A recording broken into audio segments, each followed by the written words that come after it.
কোরবানির পশু জবাই করার সঠিক নিয়ম কি? কিভাবে একজন মানুষ নিজের কোরবানি নিজের পশুটি জবাই করতে পারবেন?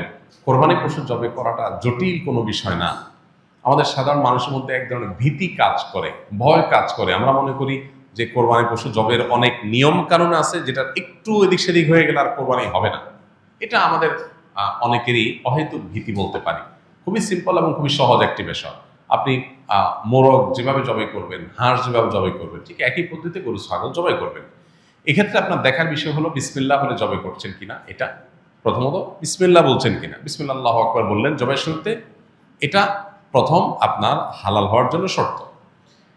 যদিও মুসলমান ভুলে যায়, যদি ইচ্ছাকৃত বিসমিল্লাহ পড়ে না এরকম না, ভুলে গেছে বলতে, তাতেও হালাল হয়ে যায়। তো বিসমিল্লাহ আল্লাহু আকবার বলে মুখে আপনি জবাই করবেন, এটাই জবাইয়ের পদ্ধতি। এবং সেই সাথে ভালো করে শুইয়ে পশুকে যাতে কষ্ট কম দিয়ে জবাই করা যায় সেজন্য ধারালো ছুরি নিয়ে আপনি পশুর কণ্ঠনালী গলায় আপনি ছুরি চালনা করবেন। এখানে ছুরি চালনা করার পর দেখতে হবে যে বড় যে নালীটা, খাদ্য নালী যেটা দিয়ে খাবার নামে, ওইটা কাটা গেছে কিনা। শ্বাসনালী মাঝারো সাইজের যেটা আছে সেটা কাটা গেছে কিনা। আর তার দুই পাশে দুইটা আপনার ছোট ছোট রগের মতো আছে, সেগুলো কাটা গেছে কিনা। বাস এইটুকু আপনি দেখলেন, ভালো করে পোজ দিলেন যাতে করে এগুলো কেটে যায়, এটা চোখে দেখা যাবে। তাহলে সেক্ষেত্রে আপনার জবাই হয়ে গেছে, কোরবানি হয়ে গেছে। এরপর আপনি এই পশু জবের সময় বিসমিল্লাহ আল্লাহু আকবার বলার পাশাপাশি আরেকটা দোয়া পড়তে পারলে ভালো, না পড়লেও কোরবানি হয়ে যাবে, জবাই হয়ে যাবে। সেটা হলো আল্লাহুম্মা তাকাব্বালহু মিন্নি, আল্লাহ এই পশুকে আমার তরফ থেকে কবুল করেন, এবং আমার পাশাপাশি শরীক থাকলে আল্লাহ অমুক অমুক সহ সবাই পক্ষ থেকে, বা নাম না নিতে পারলে আল্লাহ এই পশু যারা যারা কোরবানিতে শরীক আছে সবার পক্ষ থেকে আপনি কবুল করেন, যেমন কবুল করেছেন মুহাম্মদ সাল্লাল্লাহু আলাইহি সাল্লাম থেকে ইব্রাহিম ইসলাম থেকে। বাস শেষ। এটা আপনি বললেন, বিসমিল্লাহ আকবার বলে ছুরি চালনা করলেন, রগগুলো কাটা গেল কিনা আপনি দেখলেন, কণ্ঠনালী শ্বাসনালী কাটা গেছে কিনা, দ্যাটস এনাফ, আপনার কোরবানি হয়ে গেছে। তাহলে এটা জটিল কোনো বিষয় না।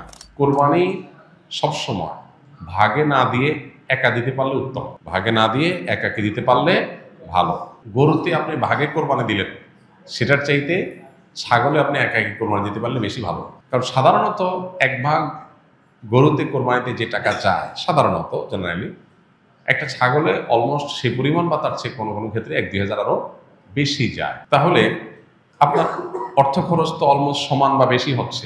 এদিকে একাধিক ব্যক্তি একই পশুতে কোরবানি দিলে সেখানে ঠিকমতো বন্টন হলো কিনা, কারোর মনে কোনো দুঃখ থাকলো কিনা, কোনো কম বেশ হলো কিনা, নানাবিধ বিষয় থাকে।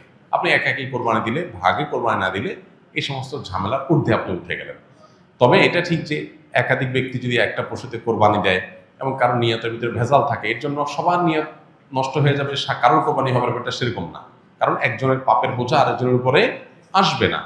তারপরও সতর্কতামূলক উপায় হলো নিজের হালাল টাকা দিয়ে নিজের মতো করে কোরবানি দিতে পারা। শরীকে কোরবানি দিলে সেটা সম্পূর্ণ জায়েজ। একটা গরু, একটা ওঁট, এই দুই ধরনের পশুতে আপনার সর্বোচ্চ 7টি ভাগ হতে পারে। আর এর বাইরে কোনো ভগ্নাংশ চলবে না, অর্থাৎ এক ভাগ দুজন মিলে নেওয়া চলবে না। যে কোনো এক ব্যক্তি বা একটা পরিবারের তরফ থেকে একটা ভাগ হবে, এভাবে সর্বোচ্চ 7 ভাগ। সেক্ষেত্রে যত ভাগ কম হবে সব তত বেশি হবে। কারণ হলো একটা গরুর দাম যদি 70,000 টাকা হয়, 7 ভাগ হলে 10,000 করে পড়বে। আর যদি সেই গরুটাকেই আপনি 2 ভাগে করেন তাহলে 35,000 করে পড়বে, তাহলে টাকা বেশি খরচ হবে। ইন্না আইজামাল জাযাই মা আইজামিল বালা, যার যত বেশি কোনো ভালো কাজ করতে গিয়ে যত বেশি কষ্ট হবে, শ্রম হবে, মেধা খরচ হবে, অর্থ ব্যয় হবে, সবের পরিমাণ তত বেশি হবে। সো ভাগের পরিমাণ যত কম হবে, সবের পরিমাণ তত বেশি হবে। পাশাপাশি গোশত বন্টনের পদ্ধতি হলো যে কয় ভাগ হবে সেই কয় ভাগে কোরবানির গোশত বন্টন করতে হবে সমান হারে।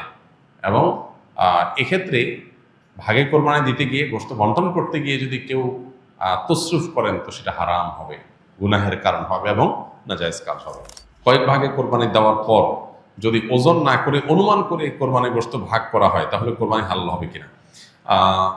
অনুমান করে ভাগ করলে সেটা জায়েজ হবে তখন যখন শেয়ার হোল্ডার যারা আছেন, যাদের ভাগ আছে, তাদের কারোর মনে যদি কোনো দুঃখ না থাকে, তারা নিজেরা যদি সম্মত হন। ধরা যাক যে 2 ভাই মিলে কোরবানি দিয়েছেন, তারা চিন্তা করতেছেন এত এক্সাক্ট মাপামাপি করা ঝামেলার ব্যাপার, অনুমান করে আমরা ভাগ করে ফেলি, আমাদের কোনো দুঃখ নাই, একটু কম হোক বেশি হোক আমরা ভাই ভাই, কোনো অসুবিধা নেই।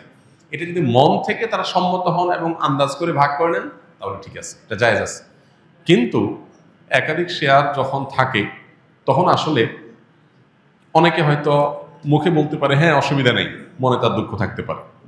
এই জন্য সেফ এবং নিরাপদ হলো যথাযথভাবে সেটা পাল্লায় ওজন করে হোক আর কোনো গামলায় মেপে হোক সমান সমান করে দেওয়া, এটা হলো সবচাইতে সেফ। যদি শেয়ার যারা আছেন তাদের কারণে দুঃখ নাই এটা নিশ্চিত, তাহলে সেক্ষেত্রে আন্দাজ করে করলে অসুবিধা নেই।